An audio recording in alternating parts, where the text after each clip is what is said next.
New this morning at 11, the clock is ticking to a possible government shutdown. The deadline is now less than 2 weeks. If lawmakers can't approve a deal, hundreds of workers will be sent home and some social services will not be funded. Faith Abube reports from Washington. Republican House Speaker Kevin McCarthy scrambling to corral enough members of his own party to pass several spending bills as the clock ticks towards a potential government shutdown. Deep divisions among House Republicans increasingly threatening what could be one of the largest government shutdowns in U.S. history. That is, if lawmakers are unable to approve new funding for government agencies by September 30th. It's not September 30th.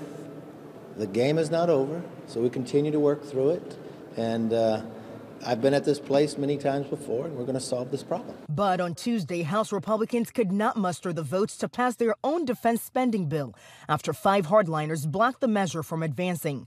Lawmakers now have less than 2 weeks to pass 12 appropriation bills or approve a temporary funding patch called a continuing resolution to keep the federal government running. I thought the era of continuing resolutions was over. Ultra-conservative Republican lawmakers remain steadfast in their demands for deeper spending cuts and stricter border policies, both unlikely to pass the Democratic-controlled Senate or be signed into law by President Biden. The last thing we want to do is go backwards and have a shutdown. Overnight, the White House sounding the alarm about the financial and emotional hardship a shutdown would cause many Americans, including forcing as many as 4 million government workers, along with military troops and law enforcement agents, to work without pay.